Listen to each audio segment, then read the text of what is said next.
bienvenue ici l'image de l'Afrique. Comme vous en avez l'habitude, nous vous parlons des questions brûlantes pour le développement de notre continent. Aujourd'hui, nous allons parler des médias. Comme vous le savez, les médias sont importants au centre de la transformation sociale. Mais la question est de savoir si nos médias africains jouent ce rôle, et notamment dans la création de contenus qui sont basés en Afrique, faits par les Africains, pour les Africains et pour le monde. Alors, pour discuter de ce sujet-là, on est avec trois experts dans le domaine.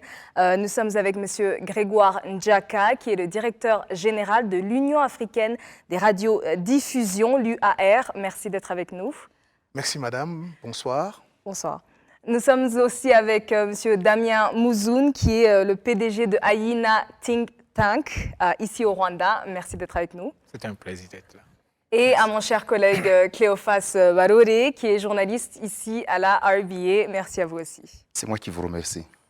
Alors, je vais commencer avec vous, Monsieur Ndjaka. Les médias, donc on le sait que les médias ont un rôle capital. Dans d'autres pays, on les a appelés le quatrième pouvoir.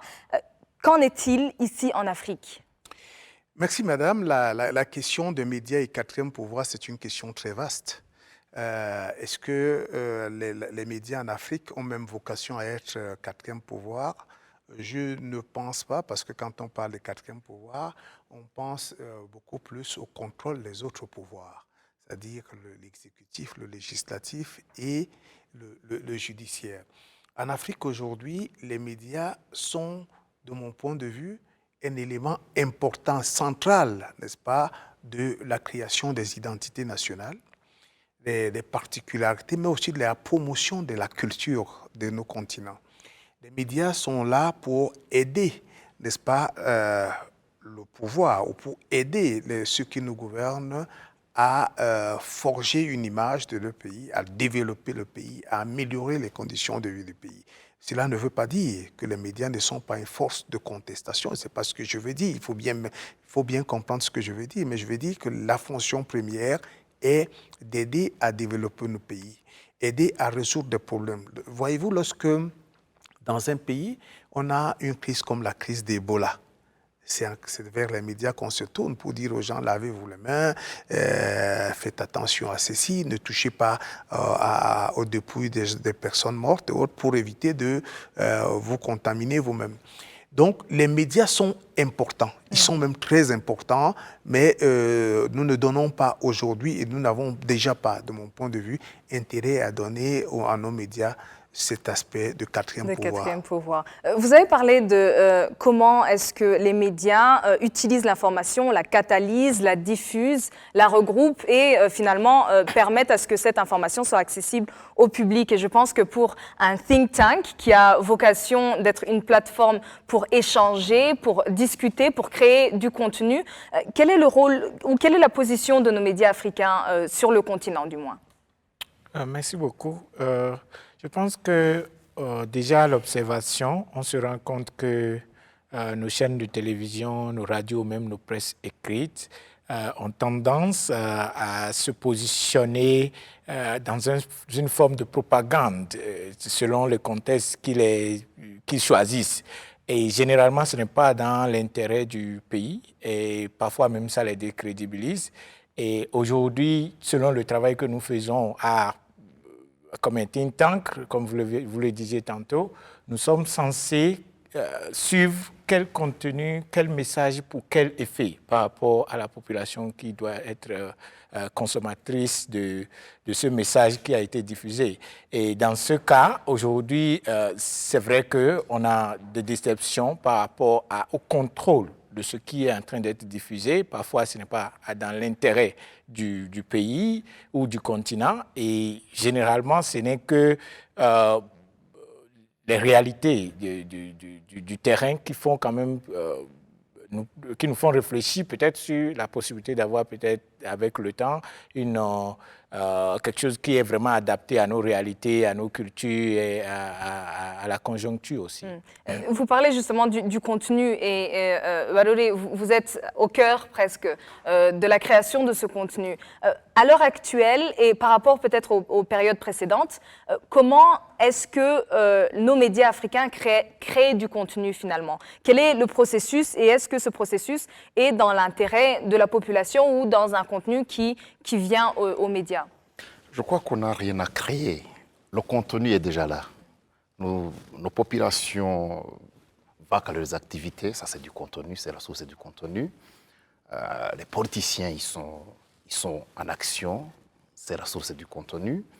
Je crois que pour ce qui est de nos programmes, des programmes de nos télévisions, de nos radios, ce sont souvent les moyens d'accéder souvent à des endroits, des contrées un peu lointaines des capitales, puisque la plupart des médias en Afrique sont regroupés dans les capitales, ils donnent des informations en général sur la population des capitales, mais l'information est un peu partout en Afrique. Quand vous regagnez les villageois et les villageoises en train de vaquer à leurs activités, c'est une source d'information.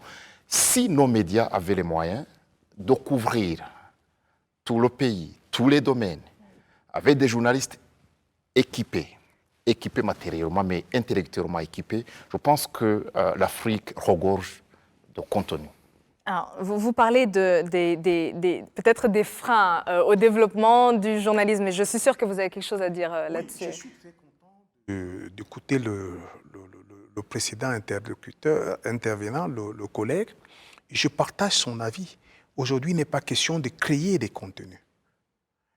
Parce que le journaliste, c'est quoi? Ce n'est pas un créateur de contenu. Il y a un contenu quelque part, le journaliste va le collecter, le traite et le met à la disposition des publics. En réalité, il y a des contenus chez nous puisqu'il y a des activités. Mais la question centrale est de savoir si nos médias reflètent exactement les contenus africains, si nos médias sont porteurs de contenus africains. Et je voudrais sur ce plan, madame, vous dire que l'année dernière, l'Union africaine de radiodiffusion a tenu à Dakar, au Sénégal, un forum sur la question des contenus à l'heure de la numérisation. Lorsque vous voyez une chaîne de télévision comme celle-ci, vous avez une seule chaîne. Avec la numérisation, on peut la multiplier. On peut avoir 7-8 chaînes. Et nos chaînes ont déjà des problèmes pour nourrir en termes de contenu une seule chaîne. Maintenant, lorsqu'on a 6, 7, 8 chaînes, la question se multiplie par 7, 8 chaînes. Ça devient plus difficile. Et la voie la plus attrayante, mais aussi la plus glissante, est celle d'aller acheter des contenus à l'extérieur. Et c'est là que se trouve le véritable problème. Pour ceux qui en ont les moyens. Voilà, pour ceux qui en ont les moyens. Ouais. Mais non, de plus en plus, il y en a qui achètent à l'extérieur, mais il y a même des contenus qui vous sont offerts. Et ces contenus sont porteurs des idéologies qui n'ont rien à voir avec l'Afrique. Exactement. Alors, moi, je vais vous dire une chose. J'ai été, moi, un journaliste au service des programmes. J'ai étudié des programmes et autres là. Très peu de chaînes de télévision ou de radio chez nous peuvent se pavaner, peuvent vous dire que nous avons du 100% contenu africain. Quelquefois, il y a des moyens, mais il n'y a pas de personnel bien formé pour le faire. Quelquefois, il y a des moyens, il n'y a pas de l'outil pour le faire. Et le plus facile, c'est d'aller, n'est-ce pas, dans les banques de données de certaines structures pour acquérir des contenus. Mais comme je disais, ces contenus sont hyper dangereux. Mais justement, par rapport au contenu, c'est une oxymore de dire que notre continent regorge de contenu, d'informations, d'activités qui ont cours tous les jours, et on est incapable de saisir ce contenu et peut-être de le... Est-ce que c'est un problème de packaging? Est-ce que c'est un problème de mettre ça en forme pour le public? Oui, madame, je voudrais d'abord vous dire que je ne partage pas votre avis lorsque vous parlez d'incapable. En réalité, c'est des processus évolutifs. On part d'un point pour arriver à un autre. On s'améliore tous les jours. Et lorsque vous regardez nos chaînes de télévision, on dit que c'est les chaînes de télévision qui s'améliorent. Peut-être que le rythme n'est pas celui qu'on souhaite avoir. Du fait que nous soyons dans un monde de vitesse, un monde où les choses se passent avec grand V, mais il y a des efforts qui sont faits. Les équipes qui se rajeunissent, les équipements qui sont mis en place. Lorsque vous regardez dans la plupart des chaînes de télévision, et moi j'ai la chance de parcourir les chaînes de télévision d'Afrique et même à travers le monde, vous allez vous rendre compte qu'on produit de mieux en mieux. Mais en réalité, on ne produit pas encore au niveau escompté. C'est pour cela d'ailleurs qu'au niveau de l'Union africaine de radiodiffusion, nous mettons un point d'honneur à former les journalistes. À former les journalistes. La jeunesse. Oui, les journalistes, quand je dis les journalistes, c'est les technico-artistiques et tout le monde. Pourquoi? Parce que notre culture, notre devenir demain, notre participation à la culture de l'universel demain dépendra de nos offres de programmes. Je vais vous dire quelque chose, madame. Je suis allé dans une chaîne de télévision, donc dans un pays, dont je ne vais pas le citer, dont le chef d'État a pris position clairement contre un certain nombre de choses, c'est-à-dire ce qu'on appelle l'homosexualité et autres. Là. Mais alors, un soir, il était 22 heures, j'ouvre à l'hôtel, j'ouvre mon téléviseur et je regarde un film diffusé sur cette même chaîne de télévision. Dans ce film, on montre une dame qui est mariée à un homme. Le jour, elle a fait 3 enfants. Elle est infirmière. Le soir, elle dit, je suis de garde et elle va avoir des rapports avec une autre femme sur une chaîne de télévision de service public. Alors, il faut être très, très vigilant. Voilà un contenu qui nous vient de l'extérieur et qui est fondamentalement opposé à la politique de ce pays. C'est pour cela que nous, on dit aujourd'hui à l'UAR, il faut former les journalistes et les technico-artistiques. Mais ce n'est pas cela. Parce qu'il faut trouver une solution à cette question-là.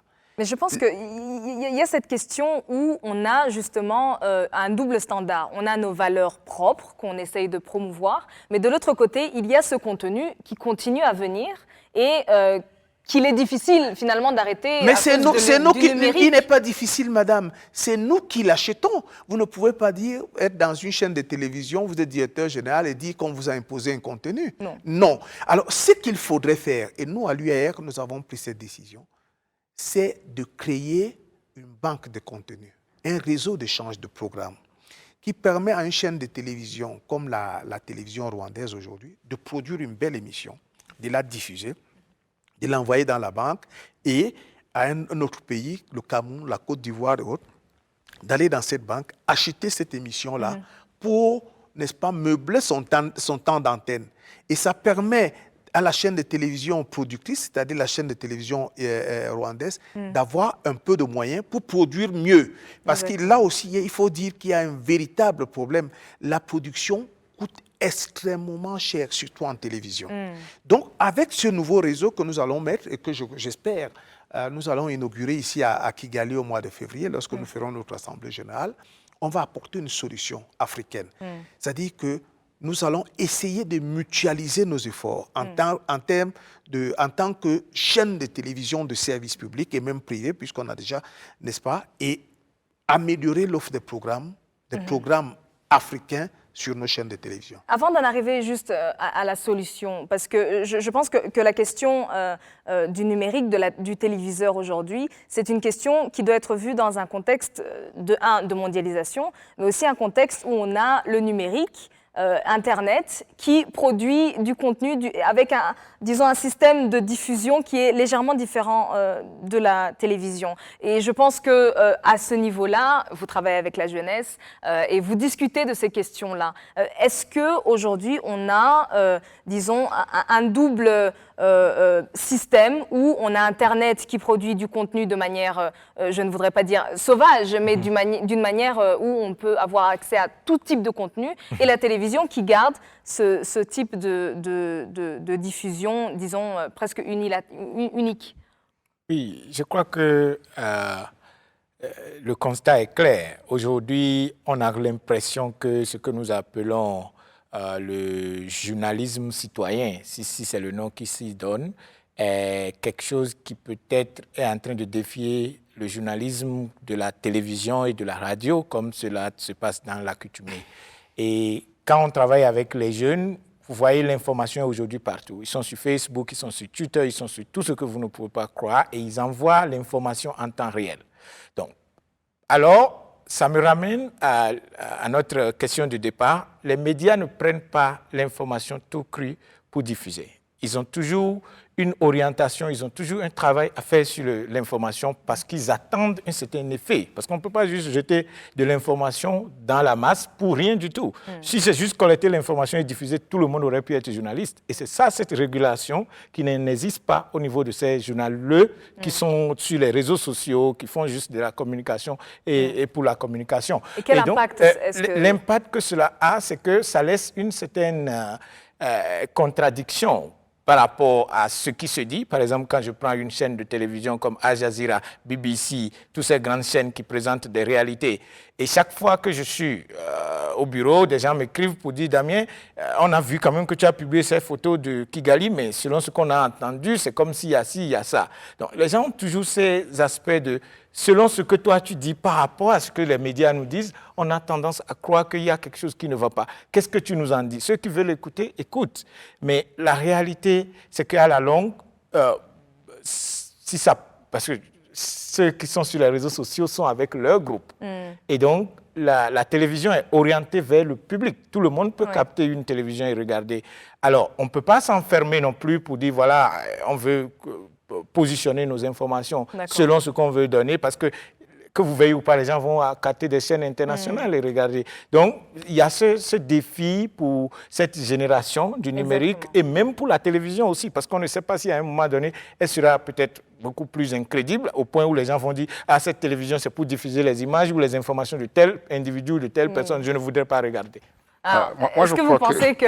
Moi, je crois que ce que monsieur a dit sur la création d'une banque de contenu, quelque chose comme ça, c'est une bonne idée. Mais nous vivons dans un monde où la concurrence est sauvage. Quand vous regardez les grandes chaînes internationales de télévision, quand vous écoutez la radio internationale, ils ont la vitesse de croisière. Je me demande à quoi ça servira cette banque de contenu tant qu'il y aura ce retard. Il faut que l'Afrique puisse, disons, réunir les moyens. Je pense qu'il faudrait réunir les moyens pour avoir nos moyens qui nous permettent de diffuser à grande échelle. En dehors du continent? En dehors du... Non. Même si on pouvait, si on pouvait couvrir le continent, ça nous suffirait. Il faut que nous ayons ces moyens financiers.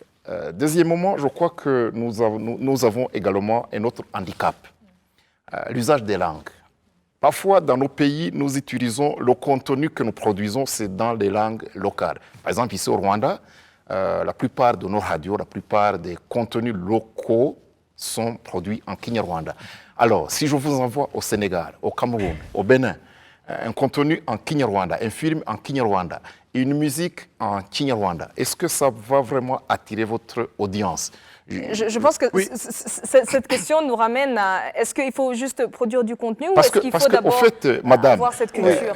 J'évoque ce problème parce que nous consommons le contenu de France 24 parce que c'est le français. Nous contenons Al Jazeera parce qu'on a appris l'anglais. Alors, comment est-ce qu'on aura une langue panafricaine? Moi, je pense qu'il faut raison garder et rester très optimiste. D'abord, j'ai l'impression que vous m'avez très mal compris dans la question du réseau d'échange de programmes. Il ne s'agit pas de retard. Il n'y a pas de retard là-dedans. C'est-à-dire que vous produisez, aujourd'hui, vous diffusez, l'autre diffuse demain. Vous voyez ce que vous regardez sur Al Jazeera. Il y a des émissions qui sont produites il y a 3-4 ans. Il y a toujours un frigo, comme on appelle dans la profession. Donc, il n'y a pas de retard à ce niveau. Il y a question de structurer une réponse à un questionnement précis des médias aujourd'hui. Et puis, quand vous parlez de la vitesse aussi, chers confrères, on ne court pas après qui que ce soit. On doit faire la promotion de nos valeurs. On doit apporter notre contribution à la culture de l'universel. C'est-à-dire que lorsqu'il y a un problème qui se pose, lorsqu'il y a une chose qui est faite dans un pays, il faut la montrer. Ouais. Il faut, n'est-ce pas, nourrir nos antennes. C'est ça le problème. Si nous ne nous trompons pas de combat, nous n'aurons jamais des moyens comme Al Jazeera. Mais je voudrais, avec votre permission, madame, revenir sur Internet, dont a parlé à Damien tout à l'heure. Mais Internet est une chance pour les chaînes de télévision africaines. Ça veut dire quoi? Ça veut dire que nous pouvons exposer ce que sont nos pays de manière instantanée et à travers le monde entier. Vous comprenez, lorsque vous regardez une chaîne de télévision lorsque vous êtes, moi j'étais aux Bahamas récemment, vous regardez la télévision rwandaise aux Bahamas sur Internet. C'est une chance. Oui. Et de plus en plus, nous, à l'Union africaine de radiodiffusion, nous pensons, et nous sommes en train de travailler là-dessus, on va organiser un séminaire très bientôt, sur l'utilisation des réseaux sociaux pour l'épanouissement de nos médias traditionnels. Oui. Il faut aller vers là, mais toujours en ayant à l'esprit que nous avons la promotion du contenu. La pénétration de l'Internet en Afrique, ça cause encore un problème, monsieur, pour la plupart des pays. C'est pour cela, en fait, que j'ai commencé par dire que la plupart nous travaillons, dans la plupart des pays, on travaille pour les gens de la capitale, pour les citadins. Il n'est pas question pour nous de poser des questions. Il est question d'apporter des réponses à des préoccupations. Je suis d'accord avec vous que le développement de l'Internet connaît des problèmes du fait de l'électricité, le manque de l'électricité, un certain nombre de choses. Ouais. Mais ce n'est pas pour cela qu'on va se croiser les bras. Non. Nous devons aujourd'hui, plus qu'hier, nous ajuster et utiliser les moyens que nous avons. Revenons juste sur la question justement de la culture.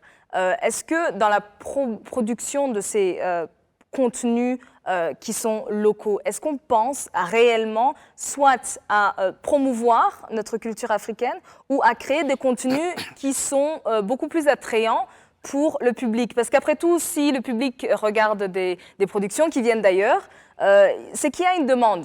Alors, est-ce qu'on va produire par rapport à la demande ou est-ce qu'on va produire par rapport à ce qu'on voudrait promouvoir dans nos télévisions? Madame, c'est nous qui façonnons nos publics. Hein. C'est nous qui façonnons nos publics. Il ne faudrait pas rester dans une sorte de je ne veux pas utiliser ce terme, mais une sorte c'est-à-dire de laisser aller, n'est-ce pas, qui fait en sorte que nous nous positionnons comme étant des sous-hommes ou alors des gens qui viennent à genoux devant les autres. Non, et je vais vous dire une chose. Aujourd'hui, le monde, il y a très peu de choses qui sont inconnues des autres. Ceux qui ne connaissent pas les autres, c'est ce que nous sommes véritablement. Il a parlé tout à l'heure de langue nationale, de nos langues. Mais je vous dis, mes chers messieurs, qu'on peut s'organiser ici à la télévision rwandaise, faire des bonnes émissions, on les fait en français, en anglais, et même faire une émission pour enseigner la langue nationale aux gens d'autres pays. Quand votre pays est un pays qui rayonne comme le Rwanda, les gens qui viennent au Rwanda ont besoin de connaître la langue aussi pour commercer avec les Rwandais. Mais il faut leur donner l'opportunité d'apprendre ces langues. Il ne faudrait pas que nous y allions avec des complexes. C'est ça le plus important. Revenons juste sur deux questions. Vous parlez, madame, de la culture africaine, de la promotion de la culture africaine. Est-ce qu'il y en a une? La culture du continent, du moins, les cultures. Je pense que c'est le mot qu'il fallait utiliser, puisque au Bénin, ils ont leur culture. Bien sûr. Au Rwanda, nous avons la nôtre. Au Cameroun, au Sénégal. Vous pensez qu'au Rwanda, vous avez une seule culture? Non. Vous pensez que celui qui vit dans la capitale a la même culture que celui qui est... C'est-à-dire c'est une question qui est une question complexe et qu'on vit en Afrique comme on la vit en Occident. Vous voyez, lorsqu'on vous parle, par exemple, de quelqu'un qui est un Corse n'a rien, il va vous dire que je me bats pour préserver la culture corse. Ah ouais. Et vous voyez aujourd'hui la catalane, ils vous disent qu'ils se battent pour préserver la culture catalane dans un grand pays qu'on appelle Espagne. Je pense que quand on parle de la culture africaine, c'est surtout la construire par rapport à l'extérieur, entre guillemets. Ouais. Quand on parle du continent, on a bien sûr des spécificités nationales, mais je pense qu'on a des spécificités continentales et monsieur de l'Union africaine des radiodiffusions ne me contredira pas là-dessus. Madame, je vais vous dire, moi j'ai fait un peu d'anthropologie. La culture, c'est la réponse que nous donnons à notre existence, à l'inné. Vous comprenez? Ouais. La culture, c'est ce que nous donnons. Si vous êtes né dans une zone où il y a, par exemple, il pleut il pleut 25 jours sur 35 ou sur 30, Mais est-ce qu'on vous avez une adaptation à cet environnement. Des similarités sur le continent ou pas, par rapport aux autres continents? Il faut vendre tout. Il n'y a aucun continent où on trouve une culture qui soit uniforme partout.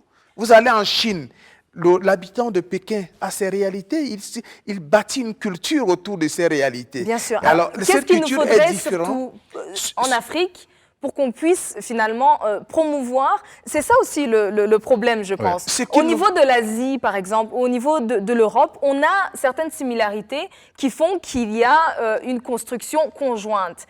Sur le continent africain... N'allons pas vers les similarités, mais allons vers les particularités.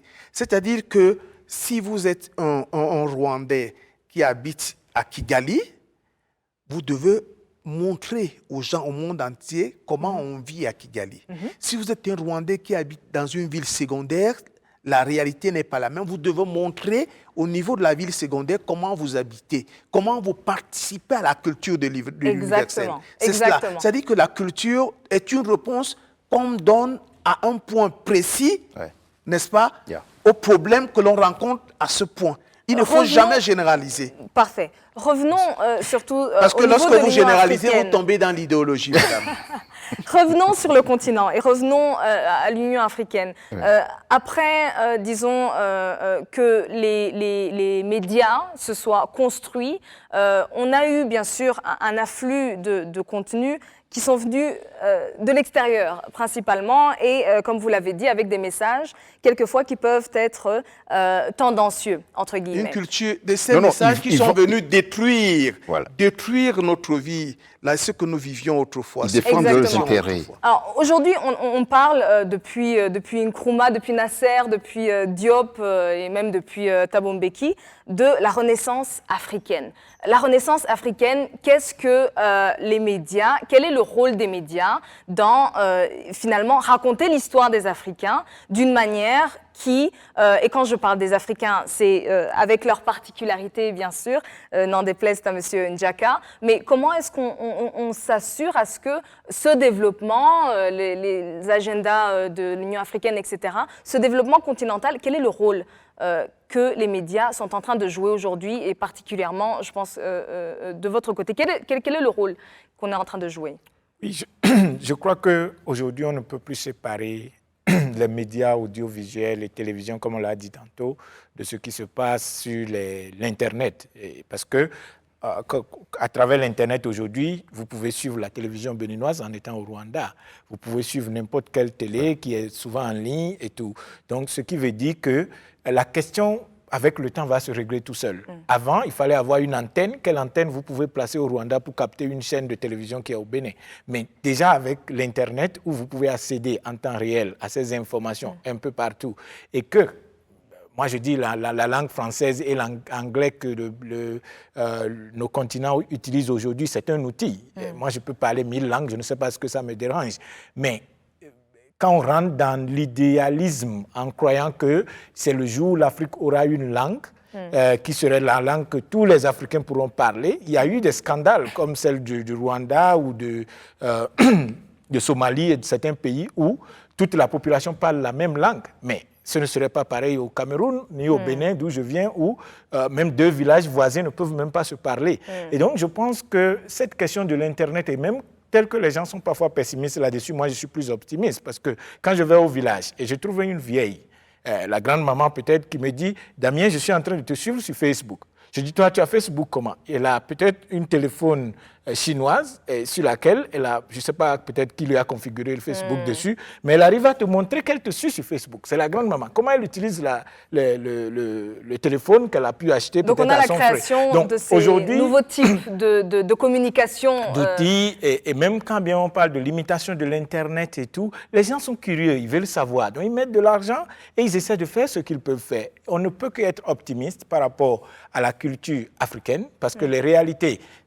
J'étais allé à Harare, mais j'étais choqué. Moi, j'ai quitté Accra pour aller à Harare. Et pour moi, le Zimbabwe, comme ce que je connais des médias, c'est vraiment du désespoir. Je ne peux rien espérer. Mais quand je suis arrivé à Harare, je me dis, mais de quoi on parle? Je me posais chaque fois la question.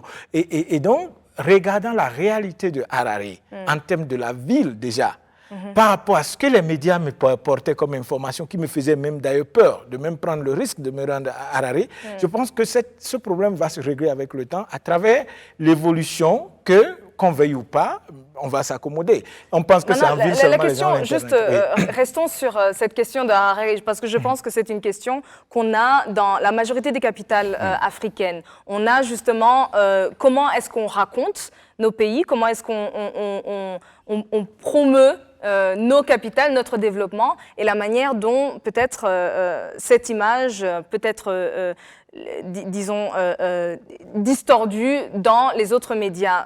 Cléophas. Non, je crois que vous avez tout à l'heure posé la question de savoir comment les médias vont accompagner l'Afrique que nous voulons bâtir d'ici 2063. Il faut qu'il y ait d'abord la volonté politique et que cette volonté soit traduite en action. Parce qu'on a eu droit de beaux discours depuis 1963 avec Nkrumah, mais ça n'a pas marché. Aujourd'hui, ça revient, c'est la renaissance, comme vous l'avez déjà dit. Il faudrait qu'on dépasse le cercle, disons, de bons discours. Il faut que ça se traduise en action. Pour certains pays, on voit qu'il y a des avancées. Si aujourd'hui, on est en train de parler de l'espace africain unique, si aujourd'hui, on est en train de parler du passeport panafricain, je crois que c'est le bon chemin. Ce sont de bons signes. Mais cette fois-ci, les médias vont suivre cette volonté politique. Il faudra que chaque pays essaie de voir quels sont les moyens qu'il faut mettre à disposition des journalistes pour pouvoir accompagner ce programme. Parce que les journalistes, comme l'a dit tout à l'heure, messieurs, ne créent pas de contenu. Mais des fois, nous accompagnons de bons objectifs, nous accompagnons ces programmes politiques. Mais la question, est-ce que les journalistes ne peuvent qu'accompagner ou quelquefois, sur certaines questions et pas seulement accompagner, cruciales, il faut aussi défier, il faut aussi vérifier si ce qui a été dit, ce qui a été programmé a été fait. Ça, c'est le rôle du journaliste. Je pense que le journaliste doit aussi être formé et réformé. Parce que la plupart des journalistes que nous avons ont fait l'école ancienne, là où on leur disait que ce qui va ne constitue pas une information.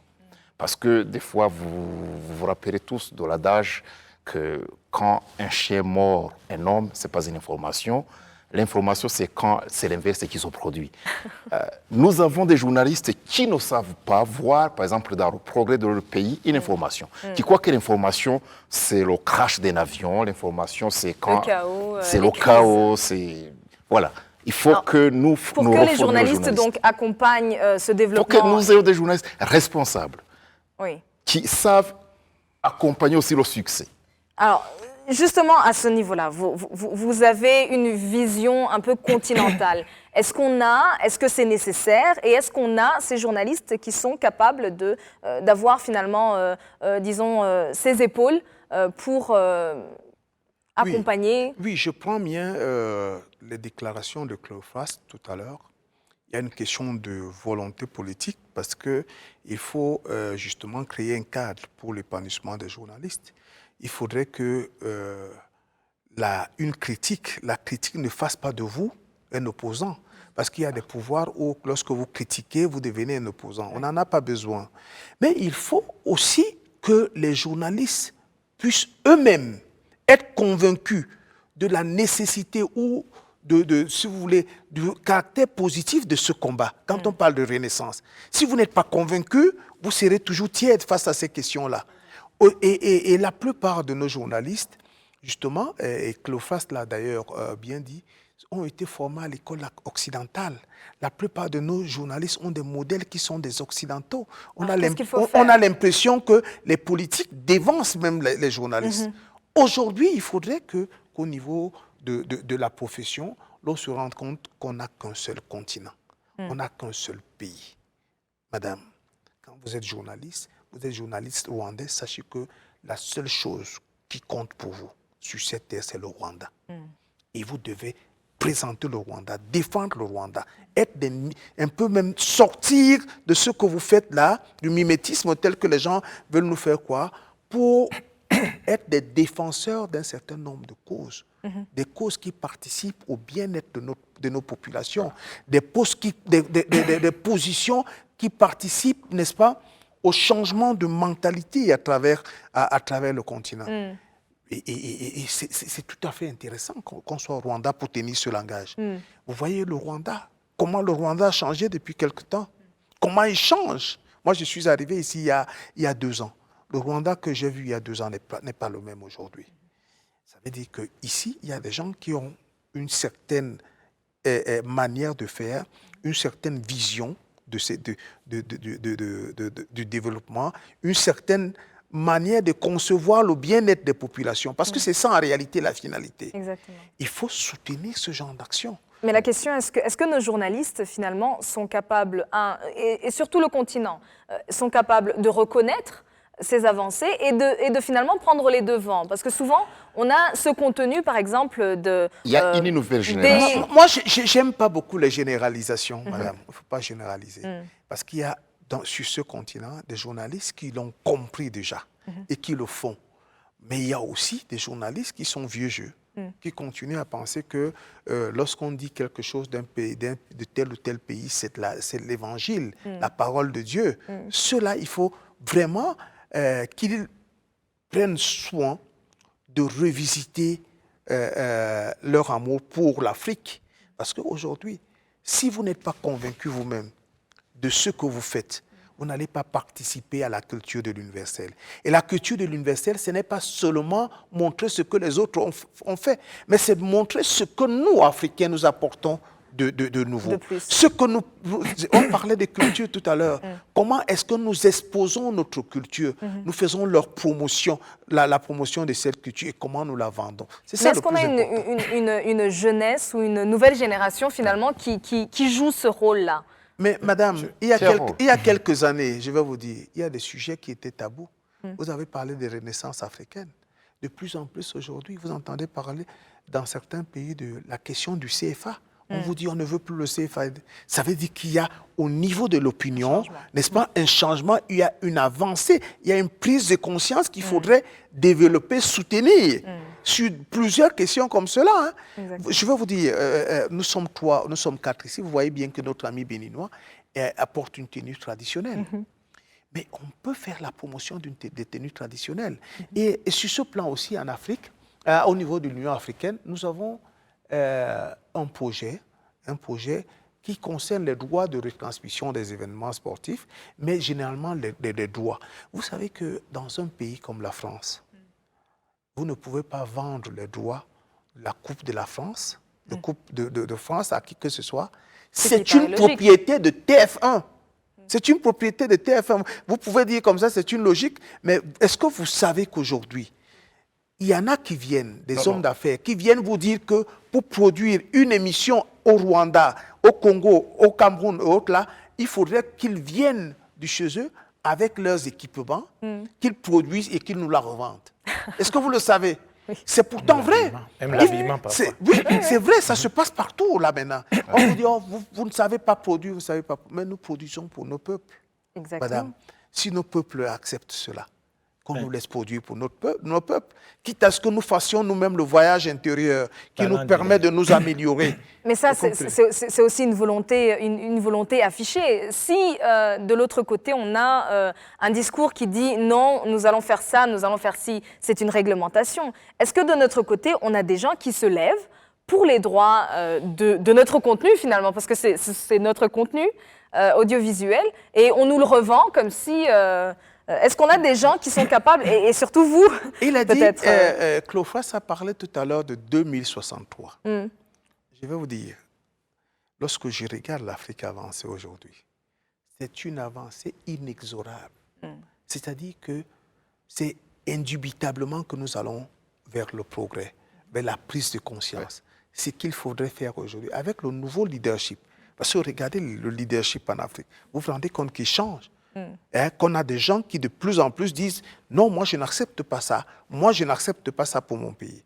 Je crois qu'il y a là une graine qui va germer certainement, ou qui a commencé à germer, il faudra simplement la soutenir, n'est-ce pas, l'entretenir pour que demain soit meilleur qu'aujourd'hui. Exactement. Voilà, Vous vouliez- votre Oui. question là sur les droits de nos contenus, je voudrais parler de ces droits des journalistes, du droit de protéger le contenu qu'on a produit. Je crois que dans chaque pays, il faut réglementer. Il faut réglementer, il faut éviter le plagiarisme. Il faut que si j'ai produit un film, si j'ai produit un magazine, une émission radio, il faut que j'ai ces droits. Quand vous voulez l'exploiter, il faut venir négocier avec moi. Et je pense que dans chaque pays, on est en train de s'organiser à ce niveau-là. Oui, la propriété intellectuelle. Et Bien nous, sûr. le sujet que vous évoquez est un sujet intéressant. Parce que vous savez que c'est le droit à la propriété qui nourrit même la production. Parce que lorsque vous bénéficiez de votre travail, vous avez des moyens qui sont la conséquence de ce que vous avez fait. Vous pouvez produire mieux. Vous Mieux pouvez et produire plus. et plus. Et nous, à l'Union africaine, nous avons commencé un certain nombre de séminaires sur cette question. Nous allons d'ailleurs, je crois, organiser un ici sur les questions de propriété intellectuelle. Parce que c'est important. Il faudrait que les gens aujourd'hui puissent vivre de leur intelligence. Exactement. Et qu'avec cette intelligence, ils puissent produire mieux et bien. Parce que je pense qu'il y a un certain nombre d'idées innovatrices qui commencent à germer et qui ont germé depuis longtemps sur le continent. Mais il y a une question sur laquelle on n'a pas suffisamment appuyé, je pense, c'est la question des financements. Nous avons des jeunes qui ont des idées innovantes de programmes, d'émissions, etc., mais qui n'ont pas les capacités de faire développer ces idées et finalement d'en bénéficier. Moi, je me rends compte que de plus en plus, ceux qui ont de bonnes idées, n'est-ce pas, voir leurs idées produites. Il y a même des promotions de ces idées. Ce qui est important aujourd'hui, c'est de dire à la jeunesse, à nos jeunes, lorsque vous avez une bonne idée, il faut aller vers les gens qui peuvent la produire et accepter le compromis, parce que c'est toujours une question de chaîne. Si vous avez une idée et vous dites... Le mot de la fin, j'aimerais juste bien, un dernier mot, et puis... Je crois que pour clôturer cette émission, d'ailleurs, quand vous parlez de l'innovation de la jeunesse, je prends quelqu'un de son pays, par exemple, que j'admire beaucoup, Constant Nimali, qui a créé Africa 24. Au début, il est parti d'une idée simple qu'il voulait une chaîne pour concurrencer un peu France 24 qui ne faisait que passer des informations négatives sur l'Afrique. Donc il dit, je ne veux pas publier des choses négatives sur l'Afrique, mais il va mettre la chaîne en France, à côté de l'Africa France 24. Et quand tu lui poses la question, la réponse qu'il donne se traduit à travers la réalité sur le terrain. Il dit, je me fais financer par les chefs d'État africains, par Obiang et tous ces gens qu'il interviewe, mais quand vous voyez le contenu, quand vous voyez parfois les gens comme Babylas Botton aller poser des questions à ces mêmes chefs d'État qui les financent, c'est que ça donne une certaine crédibilité à la télévision. Exactement. Et vous vous dites, voilà, comment est-ce qu'ils arrivent à prendre l'argent de ces gens et arriver à les assommer jusqu'à ce point. Donc et il je faut pense être que cette plus, question de compromis, oser plus. il faut oser, mais au même moment, il fallait que notre génération comprenne que quand l'idée est idéale, vous trouverez le financement, mais il ne faut pas aussi... Peut-être que si cette chaîne restera quelque part dans un des pays africains, elle serait déjà fermée. Mais le fait qu'elle a compris aller au-delà, je pense que, bon, je leur souhaite bon vent, mais voilà des innovations, par exemple, dans le continent. Aujourd'hui, on ne peut pas seulement parler de France 24, mais on peut aussi parler d'Africa 24. Exactement. Oui, je pense qu'avec la volonté politique, je pense que nos politiciens savent. Vous avez commencé par cette classification des pouvoirs. S'ils savent que les médias constituent le quatrième pouvoir, je pense qu'ils auront à financer les médias. Il y a des chefs d'État qui savent à quoi servent les médias. Ils exploitent les médias occidentaux, si vous voulez. Je crois que comme ils sont en train de parler à l'Afrique que nous voulons, je pense qu'avec cette bonne volonté, avec cette vision, nous y arriverons. On y arrivera. Merci beaucoup. Et c'était le mot de la fin. Merci à vous tous de nous avoir suivis et à Monsieur Njaka d'avoir été avec nous. Merci beaucoup. C'est moi qui vous remercie et je voudrais dire qu'il ne faudrait pas qu'on tombe dans le pessimiste. Moi, je pense qu'il y a beaucoup de choses qui se passent. Il faudrait qu'on continue, que le mouvement se poursuive et certainement, nous allons pouvoir présenter une Afrique beaucoup plus belle. Exactement. Merci beaucoup. Merci à M. Mouzoun et à M. Balolé et surtout à vous de nous avoir suivis. À très bientôt.